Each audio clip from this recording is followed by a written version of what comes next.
There's a truth about addiction that most people never hear, one secret that can set you free if you let it. But you'll only find it if you watch until the very end. Don't look away, because missing this might mean staying trapped forever. You probably don't realize how much of your life is shaped by battles you can't see. Addiction is more than cigarettes, alcohol, food, or scrolling your phone late at night. It's the ancient war inside you, a battle between what you want and what you truly need, between comfort and courage, between the shadow and the self. Carl Jung saw addiction not as weakness, but as a symptom, a message from the soul. People will do anything, no matter how absurd, to avoid facing their own souls, he wrote. It's not laziness or lack of willpower that traps you. It's the fear of meeting your real self in the dark. Imagine you're alone in your room. The world is asleep. You feel the itch, a quiet pull towards something that promises to make the pain go away. You know it won't last, but for a moment, you just want relief. You light the cigarette. You open the app. You pour the drink. You lose yourself for a little while, hoping you can forget what you're trying so hard not to feel. But after the high, there's the crash, the shame, the silent promise to never do it again. The question, why do I keep doing this, even when I know how it ends?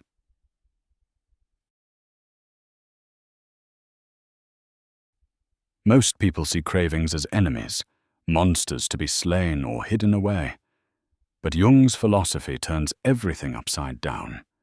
He believed that every urge, every compulsion, is a messenger, a part of your mind trying to speak a truth that your waking self has refused to hear.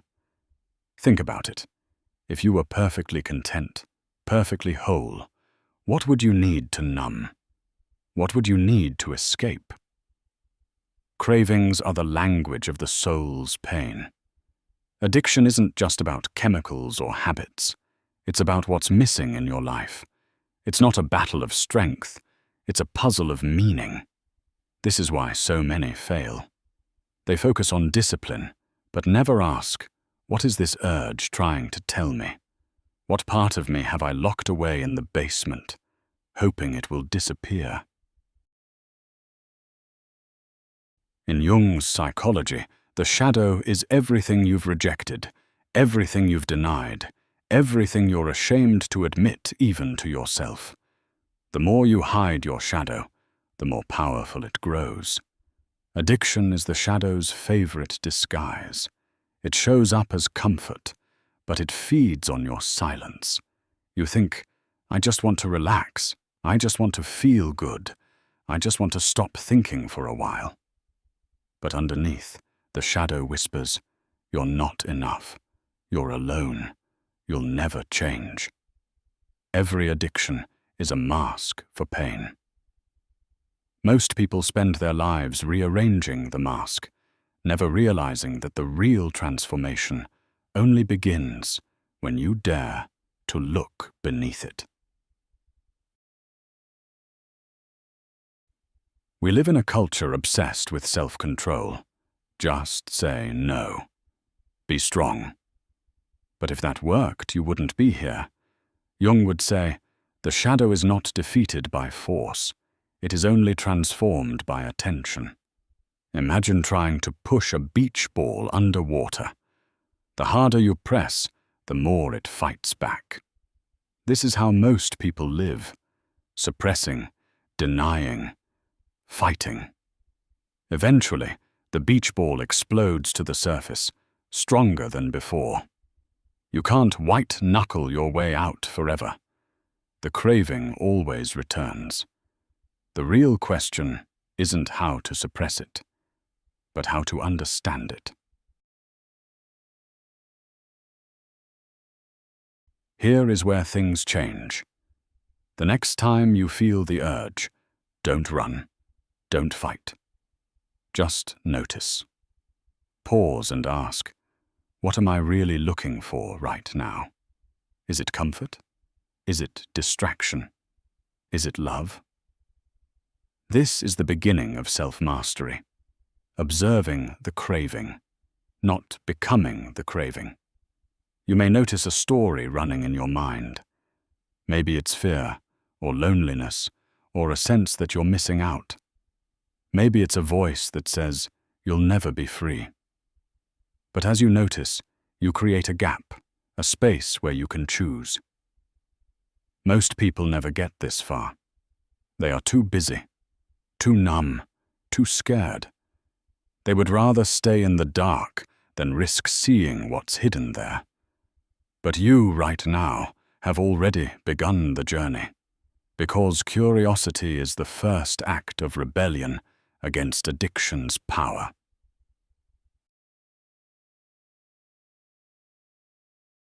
Jung believed every addiction, every shadow, is an invitation. If you listen closely, your craving is asking, what have you refused to feel? What part of you needs to be heard, healed, or welcomed home? Healing doesn't start by declaring war on yourself. It starts by making peace with your own wounds, your own longing, your own forgotten dreams. Most will never do this. They'll fight, fail, blame, and repeat. But those who stay, those who dare to ask deeper questions, find something far more valuable than relief. They find themselves. This video isn't about a miracle cure. It's about a mirror, one that shows you the parts you've avoided. If you can face them, even for a moment, you can begin to write a new story. Stay with me, because in the next part, we go deeper into the real method Jung used to help people like you finally break the cycle. And at the end, you'll discover the hidden truth that can make all the difference, if you're willing to see it. Don't let your shadow win by clicking away. The breakthrough is closer than you think. If you made it this far, you're already different. Most people spend their entire lives running from discomfort, never stopping to ask what's really pulling the strings behind their cravings. Jung called this state possession, when a force inside you acts as if it's in control and you're just along for the ride. You say, I don't want to do this, but your hands, your mind, your habits move anyway. It's as if you become a stranger in your own skin. Think about it. How many times have you promised yourself, never again, only to find yourself circling back to the same habit, as if pulled by an invisible tide? The philosopher Epictetus once wrote, "No person is free who is not master of themselves." But Jung's genius was to show that self-mastery isn't about fighting the tide. It's about learning to read the currents underneath. Addiction isn't just an action. It's a ritual, a script you perform when you feel lost, lonely, or overwhelmed. But here's the secret most never learn. Every ritual holds meaning. Every habit is a clue. You don't crave the cigarette or the drink or the endless scroll for no reason. Each time, there's a trigger, an event, a feeling, a thought that makes the world feel too much or too little. Maybe it's stress after work. Maybe it's the silence before sleep. Maybe it's seeing someone else succeed while you feel left behind. The craving arrives, not as a command, but as a comfort. It whispers, let's not feel this right now. Let's forget. Let's disappear. But what if, just for a moment, you didn't run? What if you turned around and faced the craving as Jung would and asked, why are you here? The answer might surprise you. Maybe it's not about the thing itself, but the feeling you're trying to avoid. Maybe it's loneliness. Maybe it's fear of not being enough. Maybe it's the echo of a childhood wound, still unhealed. Philosophy teaches us to ask questions even when the answers hurt. Psychology gives us the courage to sit with discomfort until it tells us what we need to know. You've heard it 1,000 times. Be disciplined. Use willpower. But no one tells you the real secret. Willpower is exhaustible. Every time you resist, you're drawing from a well that eventually runs dry. When you're tired, stressed, or overwhelmed, the well empties, and the old pattern returns. Jung compared the unconscious to a vast ocean. Your conscious will is a small boat. If you only focus on rowing harder, you'll get nowhere. But if you learn to read the waves, if you know what storms are coming, you can navigate with far less struggle.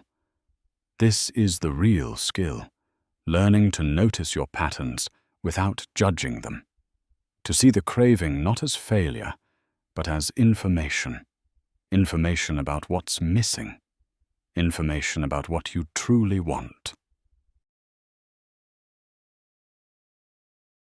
Jung believed in the magic of names. What you can name, you can tame. Next time the urge arises, instead of tightening up, pause and name it. This is anxiety.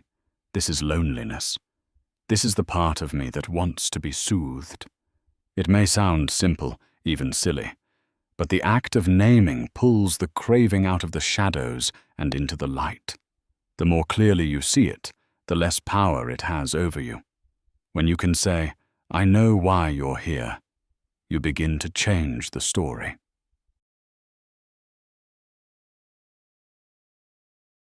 Here is where philosophy and psychology meet.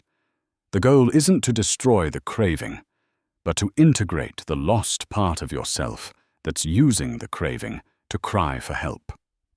Jung wrote, "The most terrifying thing is to accept oneself completely. To accept the craving, not as the enemy, but as the voice of a wounded part, is to begin healing for real." How do you do this? Start with honesty. When you feel the urge, don't distract yourself. Don't berate yourself. Instead, ask, what am I avoiding? What pain have I refused to feel? What hope did I give up on long ago? You might feel fear, sadness, or even anger. That's okay. Most people turn back at this point. They tell themselves, it's too much. But every time you face your shadow, you take back a little more of your power. You won't be free in a day, but every time you bring awareness to your cravings, you loosen the chains. Every moment of curiosity is a victory over the old script. Philosophy asks us to endure the discomfort of not knowing, of sitting in the unknown, and trusting that something new will emerge. Jung's psychology is an invitation to patience.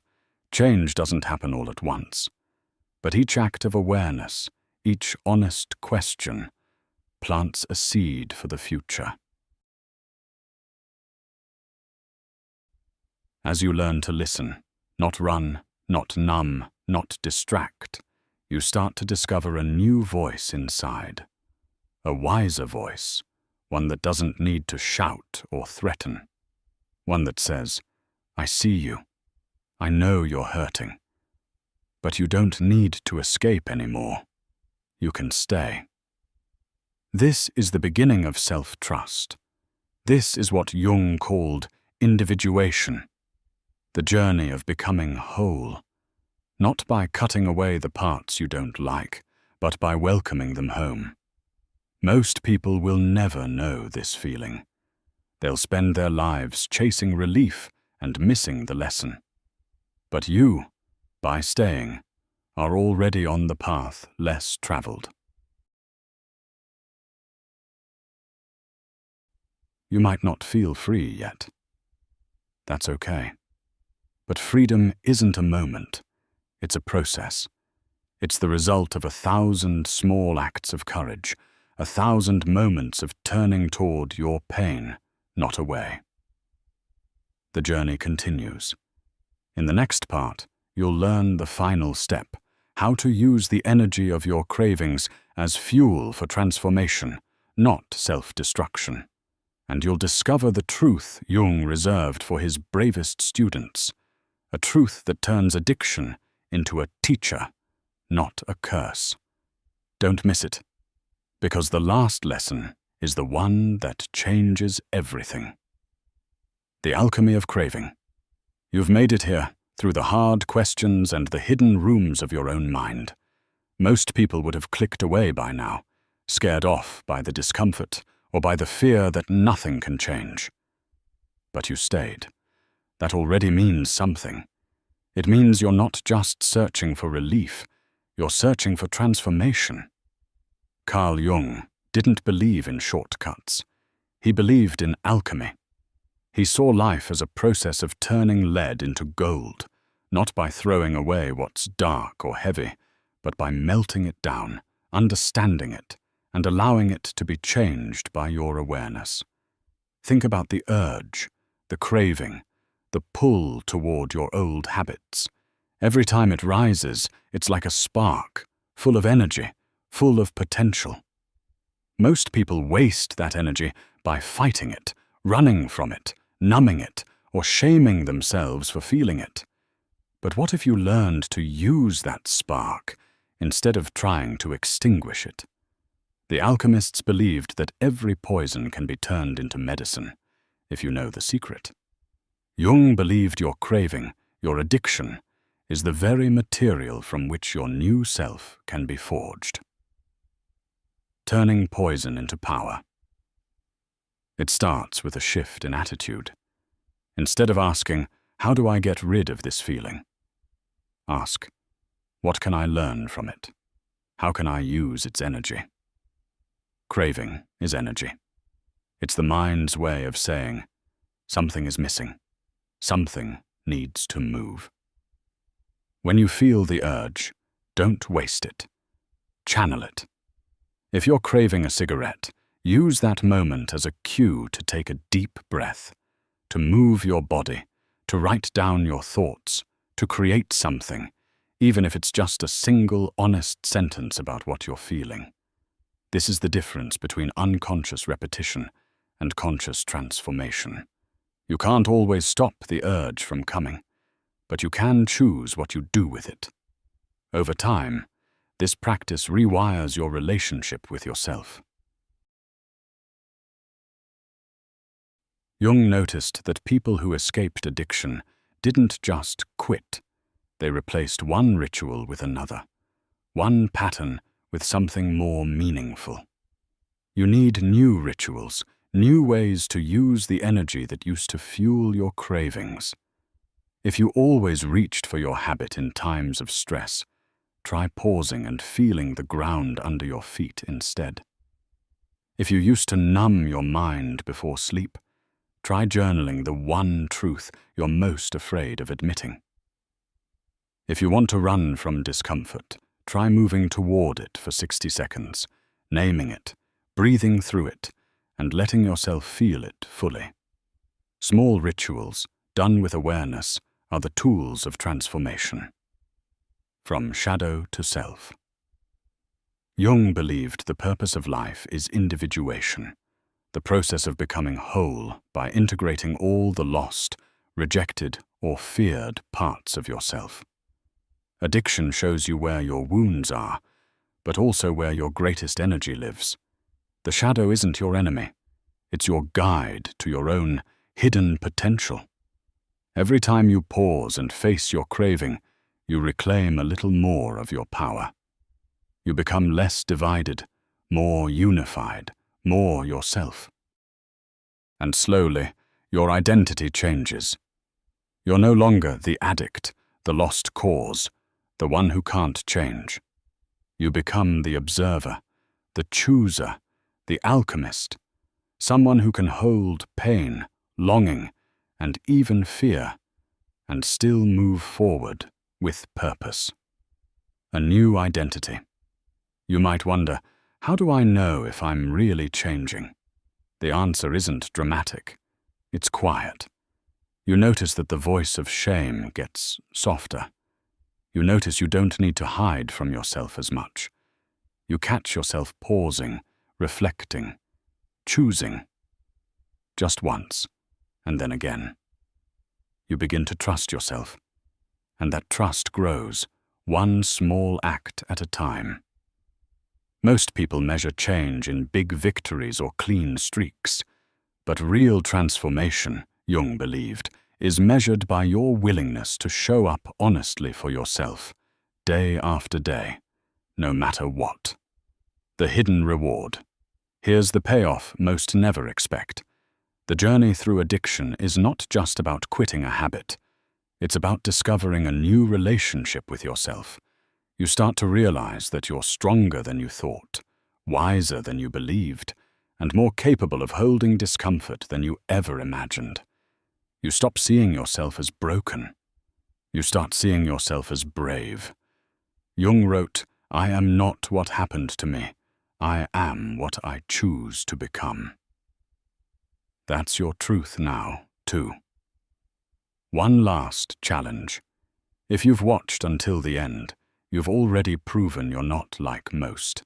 You're ready to meet your cravings with curiosity, your shadow with compassion, your wounds with the willingness to heal. So here's the final step. Every time the urge returns, use it as a bell, a reminder to check in with your deepest self. Ask, what do I truly need right now? What does your soul hunger for? Connection? Truth? Meaning? Rest? Find a small, honest way to give it to yourself. Every time you do, you weaken the old pattern and strengthen the new. Addiction wants you to believe you're stuck forever. That's the lie. The truth is you are changing every day, and every small act of awareness is a victory. You don't have to be perfect.